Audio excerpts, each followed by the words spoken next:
رمضان کی تیاری کے بارے میں بتائیے. ایک عظیم مہینہ ہمارے پاس آنے والا ہے.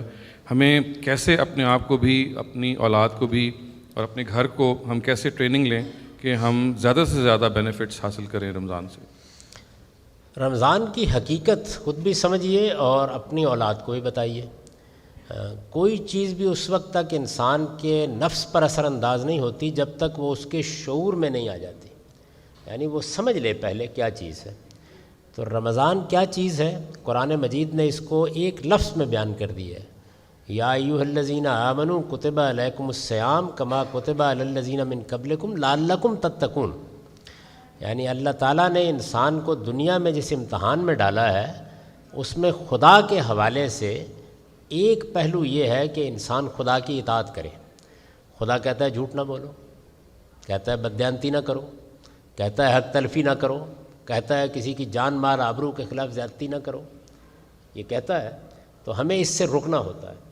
خواہشات کہتی ہیں کہ اگر کچھ سمیٹ سکتے ہو تو سمیٹ لو، کسی کا مال کھا سکتے ہو تو کھا لو، کسی کو نقصان پہنچا سکتے ہو تو پہنچا دو. کبھی انتقام کا جذبہ، کبھی خواہش کا جذبہ، کبھی اقتدار کی خواہش، یہ جرائم پر اور گناہوں پر آمادہ کرتی ہے. تو اللہ تعالیٰ اس سے روکتے ہیں. اسلام کیا ہے؟ اعلیٰ ترین اخلاق پر زندگی بسر کرنا. تو اعلیٰ ترین اخلاق پر زندگی بسر کرنے کا کوئی ایک شعبہ نہیں ہے. یعنی آپ کو کاروبار میں بھی اس کو اختیار کرنا ہے، آپ کو سیاست میں بھی اس کو اختیار کرنا ہے، آپ کو معاشرت میں بھی اس کو اختیار کرنا ہے، گھر میں باہر ہر جگہ اعلیٰ ترین اخلاقی اصولوں پر زندگی بسر کرنی ہے. اعلیٰ ترین اخلاقی اصولوں پر جب آپ زندگی بسر کرتے ہیں تو اصل میں کیا کرتے ہیں؟ اپنی خواہشات، اپنی رغبات، اپنی چاہتوں کو حدود کا پابند کرتے ہیں. اس کو تقویٰ کہتے ہیں. یعنی بے لگام نہ چھوڑ دیا جائے اپنے آپ کو، بلکہ اپنے اوپر ڈسپلن نافذ کیا جائے کہ نہیں تم جھوٹ نہیں بولو گے، دھوکہ نہیں دو گے، اپنا نقصان برداشت کر لو گے لیکن کسی کا مال نہیں کھاؤ گے، کسی کی حق تلفی نہیں کرو گے. تو یہ زندگی ہے جو ہمارا مذہب چاہتا ہے کہ ہم بسر کریں. یعنی اس کا ظہور ہماری زندگی کے ہر شعبے میں ہو.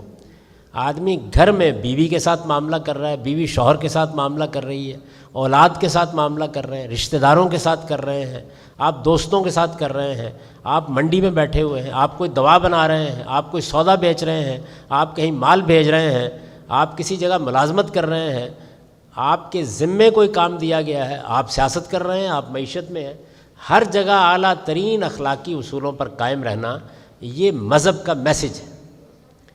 ہمارے پیغمبر نے ہم کو یہ بتایا کہ بعثت لأتمم مکارم الاخلاق، میں صرف اس لیے بھیجا گیا ہوں کہ میں اعلیٰ اخلاق کو ان کے کمال پر پہنچا دوں. تو اعلیٰ اخلاق کی زندگی کوئی آسان زندگی نہیں ہے. یعنی یہ زندگی ہم کو ہر جگہ بسر کرنی ہے. جب یہ زندگی بسر کی جائے گی تو میں آپ سے عرض کر رہا ہوں کہ پھر آپ کو اپنے آپ کو حدود میں رکھنا پڑے گا.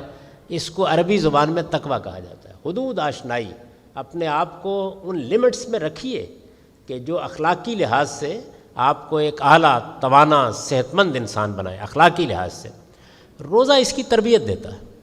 کیسے دیتا ہے؟ آپ دیکھیے اللہ تعالیٰ نے اس کے لیے ایک انتہائی مؤثر طریقہ اختیار کیا ہے، اور وہ طریقہ یہ ہے کہ 2-3 جبلی تقاضوں پر پابندی لگا دی.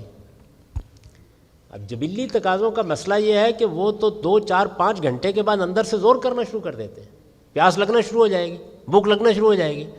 تو اس کے بعد وہ جو خدا کی اطاعت کرنی ہے، حدود میں رہنا ہے، خدا کی بات ماننی ہے. جب کم تولنے کا جذبہ پیدا ہو تو نہیں تولنا، جب ملاوٹ کرنے کا داعیہ پیدا ہو تو نہیں کرنی. تو یہ جو چیز ہے یہ بھول جاتا ہے انسان. اب روزہ کیا کرتا ہے؟ وہ آپ کو یہ احساس دلاتا ہے کہ نہیں تم خدا کے بندے ہو، اور تمہیں خدا کے حکم پر اپنے جبلی تقاضوں کے اوپر زور لگا کے پابندی عائد کر دینی ہے، تقویٰ پیدا کرنا ہے. تو آپ دیکھیے کہ جب 4-5 گھنٹے رہ جاتے ہیں تو اس کے بعد وہ سب کچھ ہونا شروع ہو جاتا ہے کہ جس میں انسان بے بسی جگہ پہ پہنچ جاتا ہے. پیاس لگ رہی ہوتی ہے، بھوک ستا رہی ہوتی ہے، اور کون سی چیز ہے جو روکتی ہے؟ یہ کہ نہیں میرے پروردگار کا حکم ہے. تو اللہ تعالیٰ کے ساتھ اطاعت کا جو جذبہ ہے کہ میں بات مانوں گا خدا کی، اور خدا کی بات کیا ہے؟ اعلیٰ اخلاق پر قائم رہنا. تو یہ بات ماننا، اس کو عربی زبان میں اطاعت کہتے ہیں. انسان مجسم اطاعت بن جاتا ہے، اطاعت کا وجود بن جاتا ہے، اطاعت گویا پورے وجود کا حصہ بن جاتی ہے. تو روزہ اس کی تربیت دیتا ہے.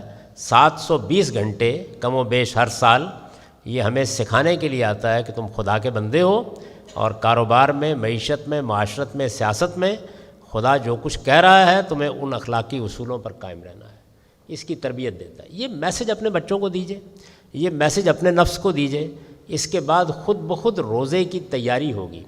لیکن اگر رمضان کا مہینہ منانے کا طریقہ آپ نے اختیار کر لیا ہے کہ یہ بھی گویا کھانے پینے اور افطار کی مجلسیں منعقد کرنے کا مہینہ ہے، تو پھر ظاہر ہے بچے بھی یہی درس لیں گے۔ ان کو بتائیے کہ یہ اس چیز کا مہینہ ہے، اور اس میں ایک ذہنی تیاری، ایک فکری تیاری، ایک عملی تیاری شروع ہو جاتی ہے۔ اگر اللہ توفیق دے تو اس مہینے میں کوئی نفل روزے بھی رکھ لیجئے تاکہ ذہنی تیاری کے ساتھ ایک روزہ رکھنے کی عادت بھی پڑے۔ اور اس کے بعد یہ مہینہ آ رہا ہے، بہت برکت کا مہینہ ہے، اس میں ایک بڑی غیر معمولی بشارت ہے ہر انسان کے لیے۔ گناہ دو طرح کے ہیں، ایک جو وہ خدا کے حوالے سے ہوتے ہیں، ایک جو بندوں کے حوالے سے ہوتے ہیں۔ بندوں کے حوالے سے کوئی گناہ اس وقت تک معاف نہیں ہوتا جب تک بندہ معاف نہ کر دے،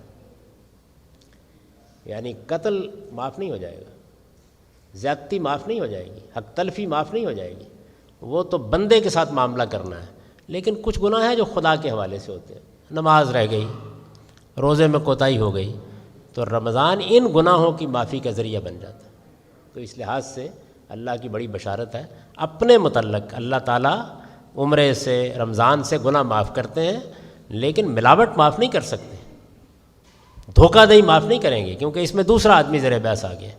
اس میں تو رسول اللہ نے فرمایا ہے کہ اگر یہاں معاملہ صاف کر کے نہیں جاؤ گے تو قیامت میں اس فرد کو موقع دیا جائے گا کہ وہ آپ کے ساتھ معاملہ کرے، اور وہ معاملہ جب کرنے اٹھے گا تو آپ کے پاس دینے کے لیے سوائے نیکیوں کے اور لینے کے لیے سوائے برائیوں کے کچھ نہیں ہوگا۔ تو اس لیے اللہ کے بندوں کے جو حقوق ہیں ان کے بارے میں کبھی یہ خیال نہ کیجیے کہ رمضان آئے گا روزے رکھیں گے معاف ہو جائیں گے، حج کریں گے معاف ہو جائیں گے۔ حج میں، عمرے میں گناہ معاف ہوتے ہیں، لیکن کون سے؟ وہ جو خدا سے متعلق ہے، بس وہی معاف ہوتے ہیں۔